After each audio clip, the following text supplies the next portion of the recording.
little higher. That's very good.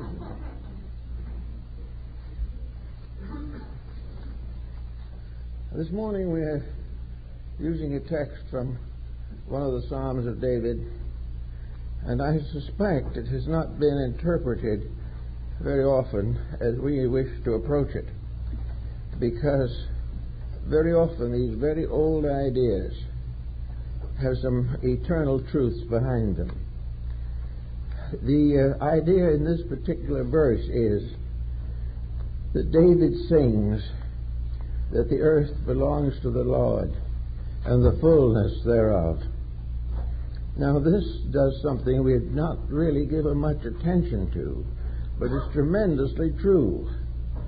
What David is telling us is that God is a landlord. Now we've accused him of many things, but not that generally. But it is true.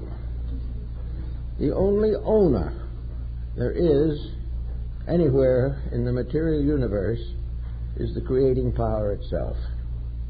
It is the deity that becomes, in a sense, the source of all of the labors of peoples. Now, if God is the landlord, then humanity, made up of all races and nations, are all tenants. Now, we know down here in our little human community that there are many difficulties between landlords and tenants. They don't get along too well together. The tendency, of course, of the landlord is to resent the fact that the tenant lets his property go to pieces. Well, God might have the same feeling concerning our use of this wonderful world that was given to us. We're not taking proper care of it. We're not good tenants. We just do as we please, and when it gets impossible, we try to move out. On the other hand, the tenant has certain grudges and grievances. He likes to believe that he is being imposed upon, that whenever he asks anything, it's not given to him, or if it is, it's done grudgingly. And there is really very little understanding between the two great groups. The first group consisting of one only, God, and the second group consisting of everyone else. Now, the actual truth of the matter is that no matter how we look at it, we are all tenants. There is not anything in this world that the human being can actually own. Now, we have nations that are fighting for the fatherland. We have one country trying to take over the territories of another. We find all kinds of exploitations going on around us in the world, even in our own communities. But behind it all is the inevitable fact that we do not own anything. We can have things. We buy them from some local real estate agent who is selling us something he doesn't own. And if we go back far enough to the original deed, it goes back to heaven. Actually, only thing that any of us can have is a lease, a lend lease on the things that to us are important. We can borrow a good home and live in it for a lifetime, but we cannot own it permanently because we have to leave it. So it goes to someone else. All we have actually bought is a lease for a lifetime. And that is all we buy on anything in this world. Now we try to extend this lease a little by deeding the things to our descendants. This is only, however, putting off the matter temporarily. They are in the same condition. And all over the world, families are dying out completely, and the properties go to strangers. We have all kinds of things we enjoy in this world. We enjoy great art. There's been quite a deal in the papers recently of some very expensive art.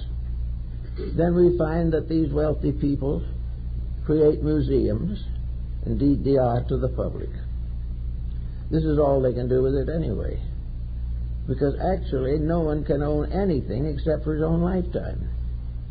And this is usually not too long a span, because the larger donors do not reach the ability to don until they're well and long in middle life.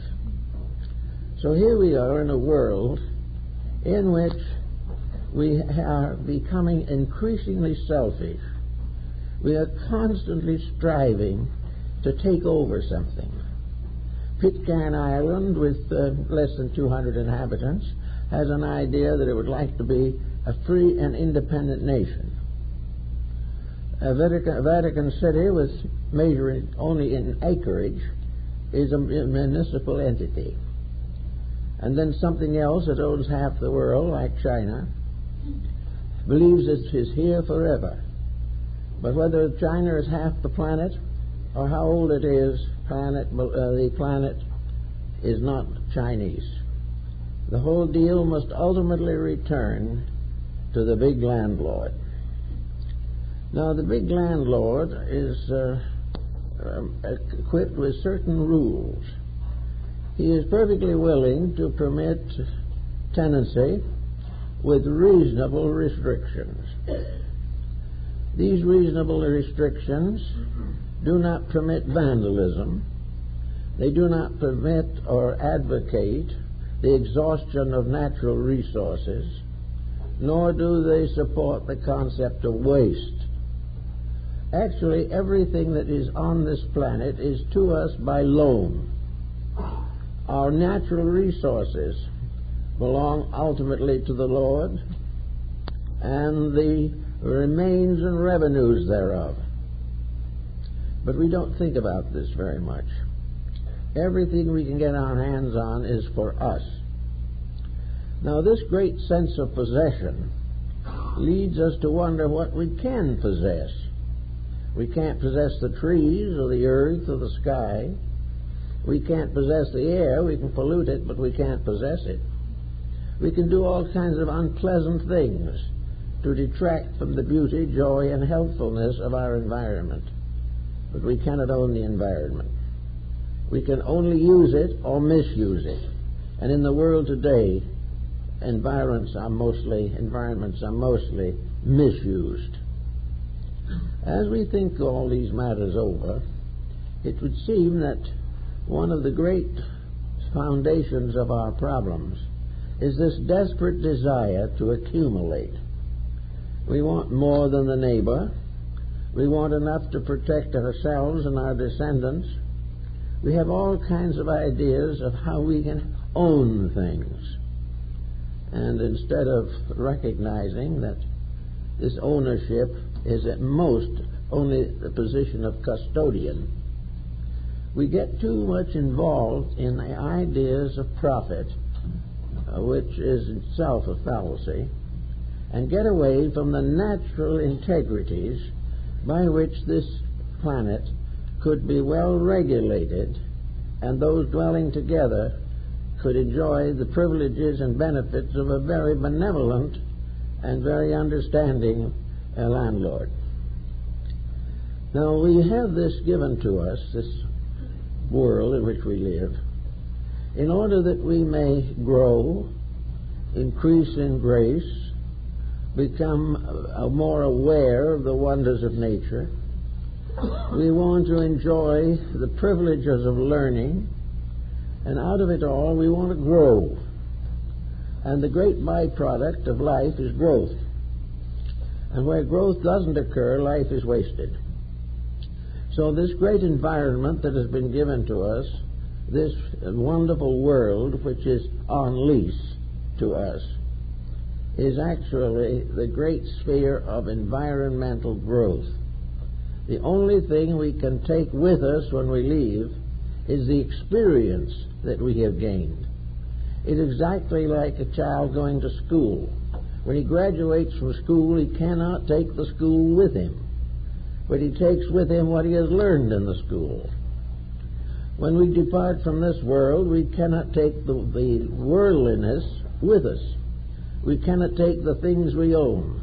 The Chinese tried to bury the images of their kings and emperors of their whole courts of the earth, so that in the afterlife the great ones could enjoy the company of the things of the physical life that they had enjoyed. Actually, however, we know that this was simply a gesture, that the clay and porcelain and ivory and jade figures did not live or come to life to serve the deceased monarchs. Therefore, actually, we could simplify life tremendously if we got out of our heads some of the mistaken ideas that have been troubling us for so very long a time. We could get out of the mistaken notion that wealth is something that is permanent, and that a wealthy person is one who has actually control over the destiny of his possessions. This is not true. He can will them as he wants to, and half the time the will be broken. He can do all he wishes to do. He can even ask to have his worldly goods buried with him. But if he does, he might merely puts it in a casket where it remains until it rots away or is discovered by someone else, who then gains possession for a time. The idea of permanent possession, permanent estate, and the glories of mortal life, all these ideas are fallacies. We are not here to increase in the worldly aspects or to find ways of becoming leaders over other people. What we are trying desperately to do, if we know it or not, is we are trying to learn how to live. We are trying to learn how to mingle together in a companionship of ethics. We are here to serve with each other and to make the marvelous discoveries of the latent potentials locked in those around us. Therefore, actually, this is merely a classroom at best. It is a place which is used to study in.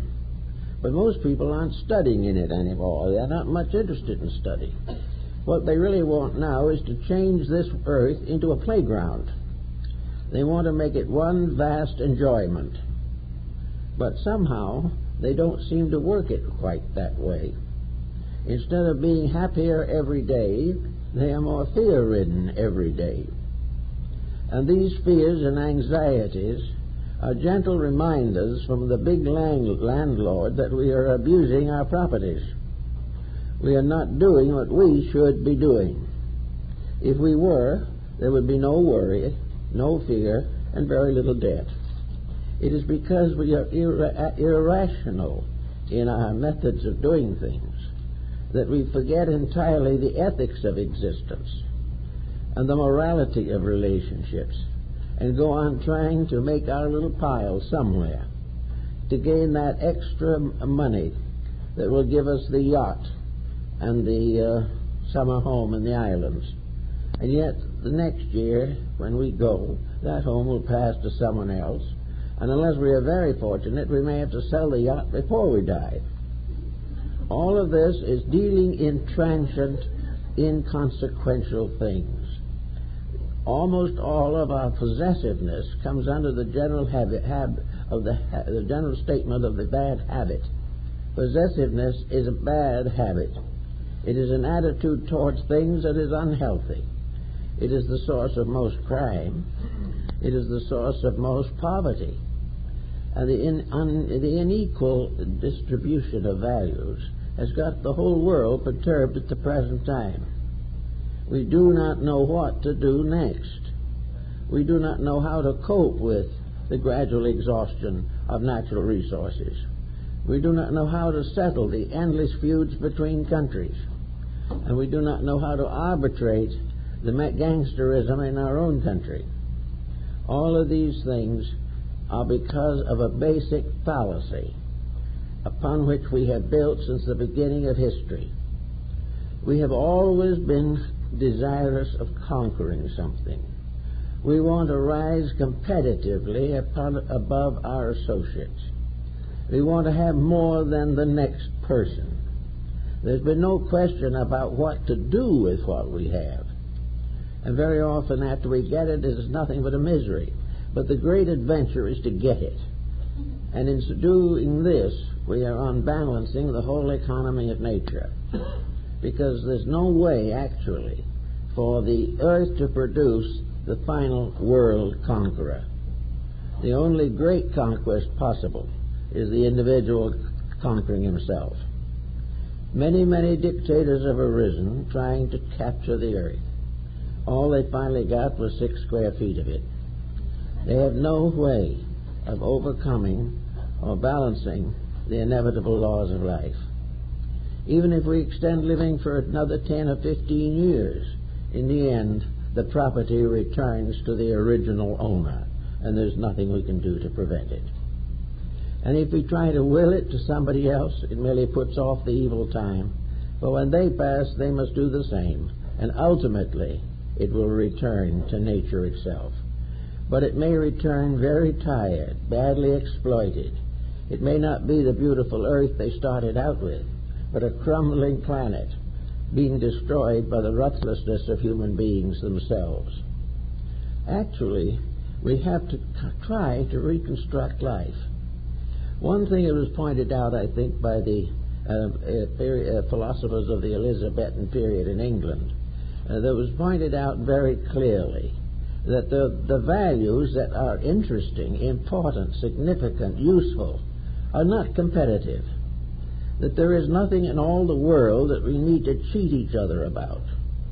Actually, the proper integrity would result in all persons having their proper place in a simple, natural, and direct plan of existence.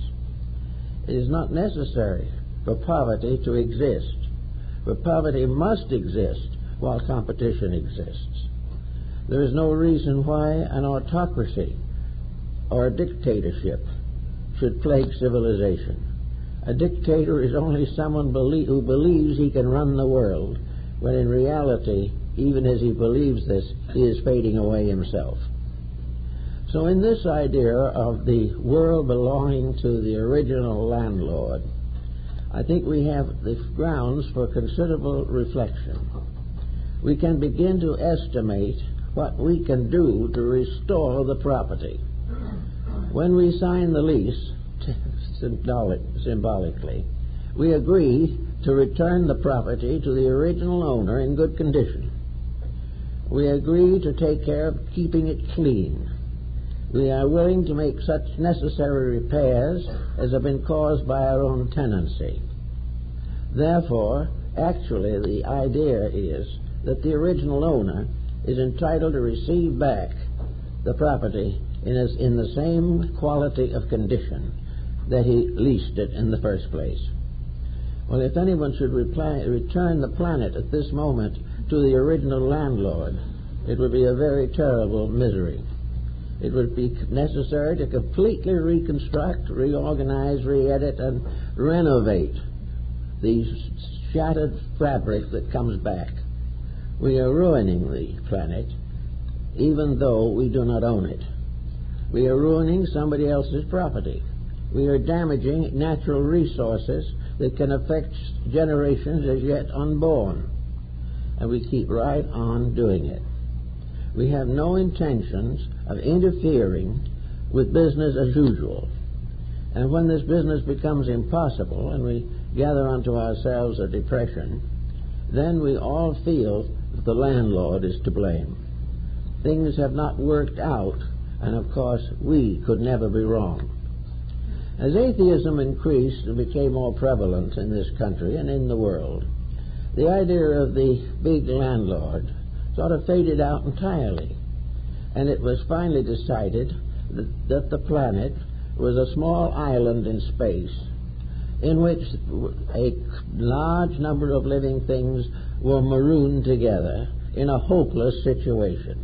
There was nothing to look forward to except trying to do the best we could with this small ball on which we live. Atheism gave no superior factors to strengthen us. There were no inducements to improvement, because as far as atheism was concerned, the planet and all that it inhabits will fade to nothing in due time. So having no future, the materialist tries to compensate by a reckless present behavior. He will live it all up now, because now is the only time. But actually, living it up now is the greatest waste of time that there is. We have much more important considerations. Now, as we look over the world affairs as they seem to be at the moment, we realize a gradually increasing realization that things are wrong. We are beginning to realize also that these mistakes are not divine injustices. It is not heaven that has decreed that we have a depression. It is not the divine powers of space that send one nation after another in war. These things are our own misconducts. They are the things that we do that we shouldn't do. And somewhere along the line, the answer to the whole problem is to reorganize our own concepts toward reality. Because if we continue the reckless wasting of our resources, we could end up a dead planet incapable of sustaining life. If that is the case, the big landlord would probably have to tear it down and build a new one. His apartments and condominiums cannot be repaired. So we have to either begin to think seriously about living better, or we are gradually going to frustrate the entire purpose for planetary existence. We can look back and see how great civilizations of the past have disappeared and left not a rack behind. We realize it is not difficult for a civilization to die. All it has to do is continue in evil ways until there is no remedy possible. Now, in this particular instance, there seems to be a very good chance that we can break the rules and that we can accomplish this renovation that is so desperately necessary. The big stumbling block is, at the moment, is the problem of how to make this renovation without interfering with our present attitudes in any major way. In other words, we mustn't interfere with the idea of wealth. We mustn't interfere with the idea of competition. We must do all these changes without interfering with the causes of the trouble, because these causes we have become accustomed to. It's amazing to realize that one of the biggest adjustments that humanity's made up to the present time is to become accustomed to misery, because it is everywhere. And we have to become accustomed to broken homes, to disloyal children, to corrupt governments, to natural disasters, crime. These things we have to become accustomed to. They're here, and in some mysterious way, we fear that anything will change these basic patterns, because each little person has a conspiracy of his own that depends for its fulfillment upon some mistaken activity. He is trying to accomplish a good end by bad means, and this just simply does not work.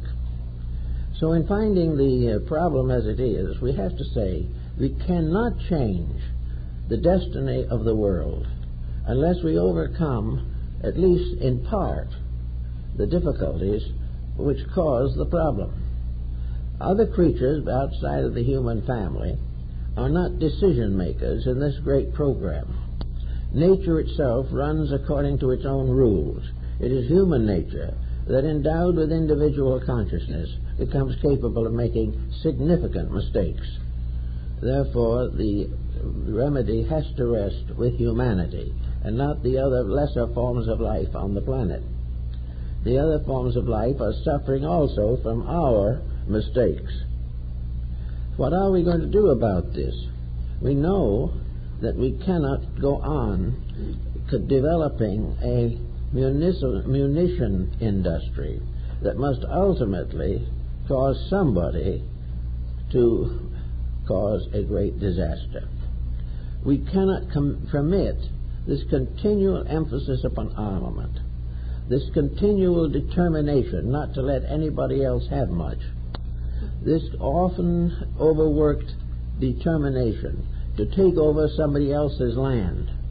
It's just like a person deciding to move into an apartment occupied by another family.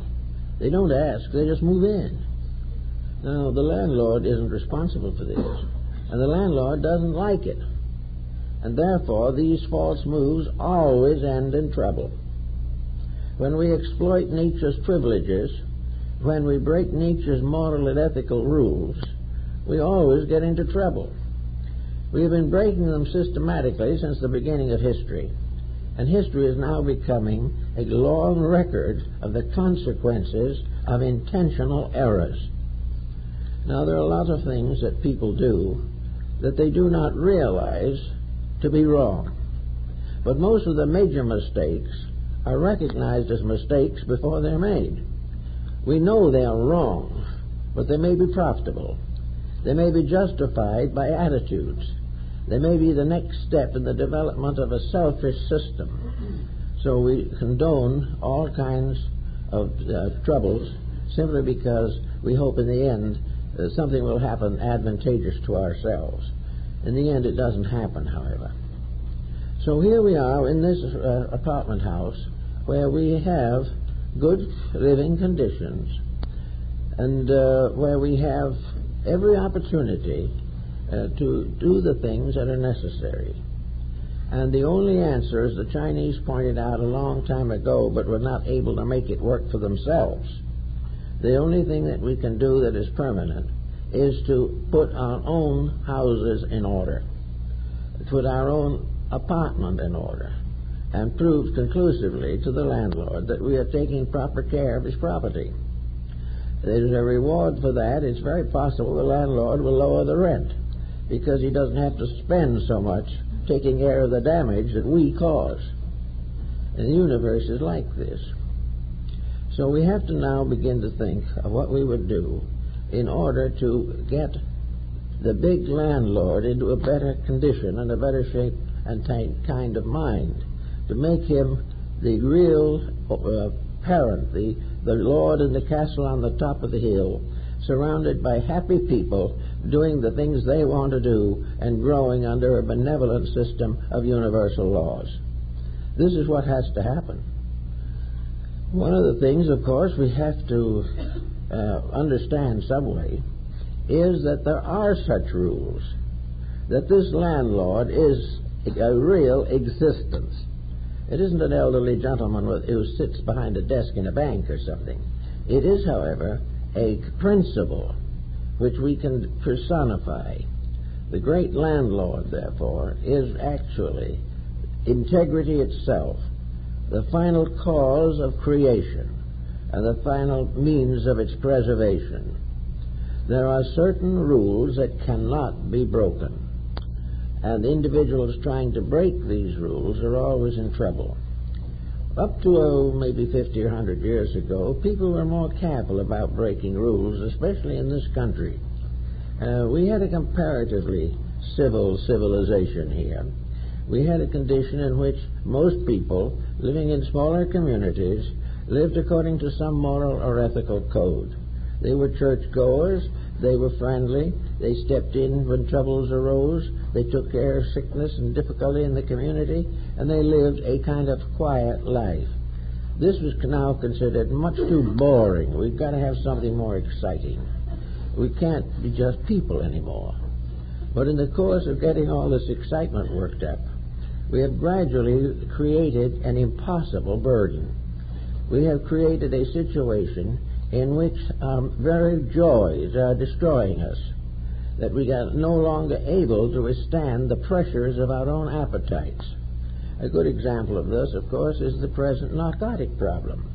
There's hardly anyone who becomes involved in narcotics who doesn't know he's in trouble, or that ultimately will destroy him. But he is no longer concerned about this. It's how he feels this minute and how he fits into the peer group today. The future is beyond comprehension or beyond interest. We are all living in deadly moments. Now, this business of living only in the year of 1986 is wrong. We don't live just in one town, one time, one place. We all have a past behind us and a future ahead of us, and both are being constantly modified. The individual who believes that if he is happy today, this is all that is important, wakes up tomorrow in misery. The individual who believes that now is the only time worth living in is unable to change the values of national reorganizations of countries or incorporations of cities and towns or regulations of traffic. Everything is according to the will of the moment. And this is true particularly in the matter of wealth. We are wealthy-minded. We do not care much what happens if we lose it, but we must get it.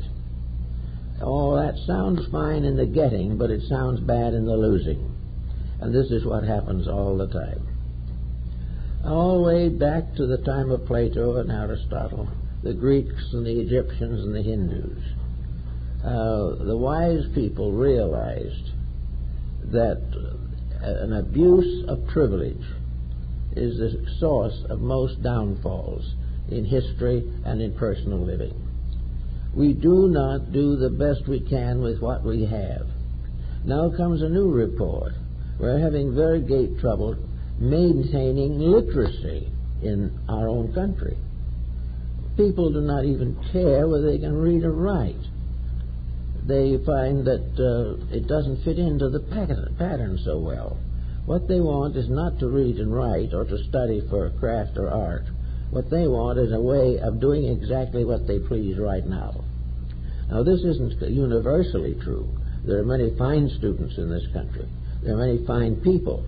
But there is this tremendous wave of people who are interested only in living up the fullness of their own appetites, whatever these may be.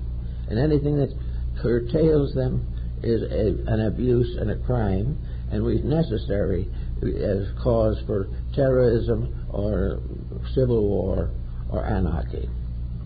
So we now have to try to think this through for ourselves, to try to see what we could do now to make it a little better. So we have to take each individual and tell him to look into his own portfolio and see what he has.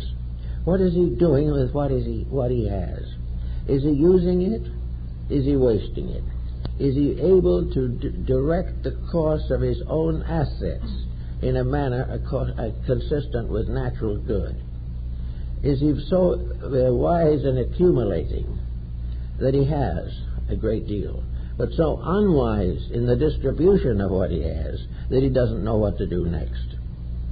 All the way along, we note that so-called security from a physical standpoint is an illusion. There is no security beyond that which integrity and intelligence and thoughtfulness can bestow upon the individual. Now we have had the Greeks and the Egyptians and the Hindus also came to the conclusion that actually the only important political change that the average person can make is within himself. He has to decide what is right. He has to do that which he knows is next. Now the accomplishment of right is not as difficult as it sounds. Very few people are really punished these days for being well-dispositioned or thoughtful or kindly.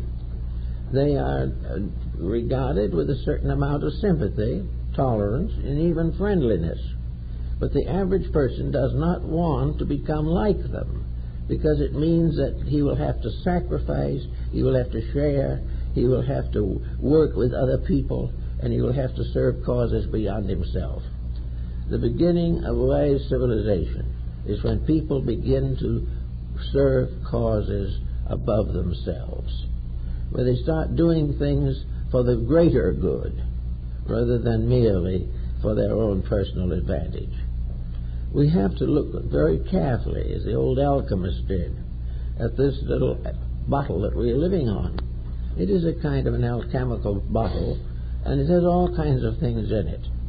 But there is nothing in it that can replenish itself as rapidly as we can destroy the supply. It takes many, many years, many centuries, in fact, to make changes in the great chemical structure of the earth. But it only takes a very short time for man to use up the available potentials. We know that we have to change a great many ways because we can't live with ourselves. Now we are finding that wrongness, bad living, thoughtlessness, cruelty, all these are contributing to pollution. Now, pollution is nothing but neglect of integrities. Pollution is, I don't care what happens, I want mine now. Pollution is, let's forget everything else but progress. And we now really consider pollution a symptom of progress. We think if we have enough progress, it will cure its own solutions and its own causes, but it won't. So we now believe that the only way to live is to continue to make the old mistakes until finally the cataclysm hits. In the last 10 years, this has lost a lot of its attractiveness. We are no longer so happy at that prospect. We are no longer so eager to see ourselves move into the ultimate state of our present condition. So all over the world, here, everywhere else, voices are being raised. Groups of people are rising against war. Others are rising against tyrannies of all kinds. They are rising against corruption in government, in law, in medicine, in everything. What they're really rising against, or trying to, is self-centeredness. They are trying to rise above the self-centered ambitions of certain small groups, minority groups of the people. They can do it, but it means that they have to start in disciplining their own integrities. The final answer to this particular subject addressed strictly in the terms of Lord Bacon, namely that it begins by the public, the people themselves, demanding an improvement in world conditions.